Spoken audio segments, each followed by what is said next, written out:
आप देवी भागवत की प्रमुख कथाएं का श्रवण कर रहे हैं। कथा का नाम है राजा सुरथ एवं समाधि वैश्य को देवी दर्शन। प्राचीन समय की बात है। स्वारोचिष मनवंतर में सुरथ नाम के एक परम धार्मिक राजा थे। वे परम उदार थे तथा प्रजा का पुत्रवत पालन करते थे। दुर्योगवश उनके मंत्री शत्रुओं से मिल गए और शत्रुओं ने उन्हें पराजित करके उनका राज्य छीन लिया। निराश होकर राजा सुरथ वन में चले गए। एक दिन वे भूख प्यास से व्याकुल अवस्था में परम तपस्वी सुमेधा मुनि के आश्रम में पहुंचे। मुनि के पूछने पर उन्होंने अपनी संपूर्ण कथा बताई। दयालु मुनि ने उनका यथोचित सत्कार किया और उन्हें आश्रम में आश्रय प्रदान किया। एक दिन महाराज सुरथ एक वृक्ष के नीचे बैठकर अपने खोए हुए राज्य एवं परिवार के विषय में चिंतन कर रहे थे। इतने में ही वहां एक वैश्य पहुंचा। उसका नाम समाधि था। उसके पुत्रों ने उसकी संपत्ति छीन ली थी और उसे घर से निकाल दिया था। परस्पर समान दुख से दुखी होने के कारण थोड़ी ही देर में राजा और वैश्य में प्रगाढ़ मैत्री हो गई। फिर दोनों अपने शोक निवारण का उपाय पूछने के लिए सुमेधा मुनि के पास गए। उस समय में वे परम आदरणीय ऋषि आसन लगाकर शांत बैठे थे। राजा और वैश्य ने मुनि के चरणों में प्रणाम किया और अपने कल्याण का उपाय पूछा। सुमेधा मुनि ने कहा, वत्स, कल्याण चाहने वाले पुरुषों को चाहिए कि मन, वचन और कर्म से भगवती महामाया की आराधना करें।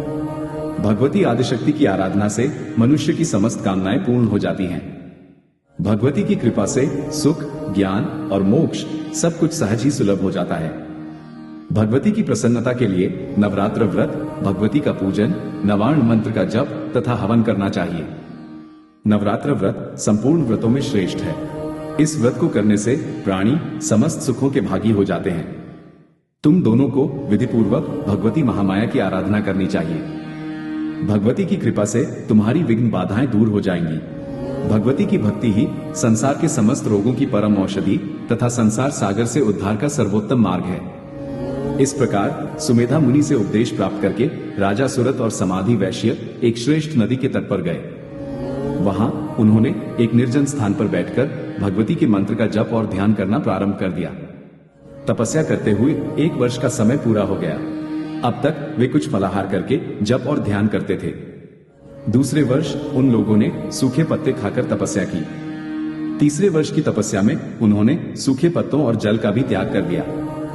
राजा सुरथ और समाधि वैश्य के कठिन तप से प्रसन्न होकर महामाया भगवती ने उन्हें साक्षात दर्शन दिया और कहा, तुम दोनों की तपस्या से मैं संतुष्ट हो गई हूं। तुम्हारे मन की अभिलाषा पूर्ण करने के लिए मैं तत्पर हूं।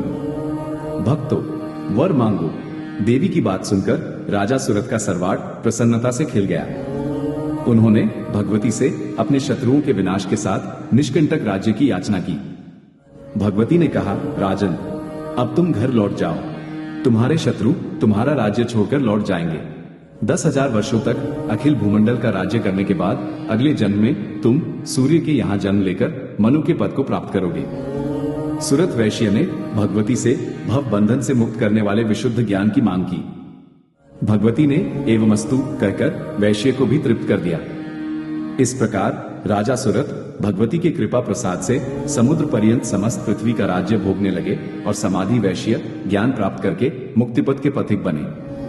भगवती के पावन कृपा के इस प्रसंग को पढ़ने और मनन करने से ज्ञान, मोक्ष, यश, सुख सभी उपलब्ध हो जाते हैं। इसमें कुछ भी संशय नहीं है।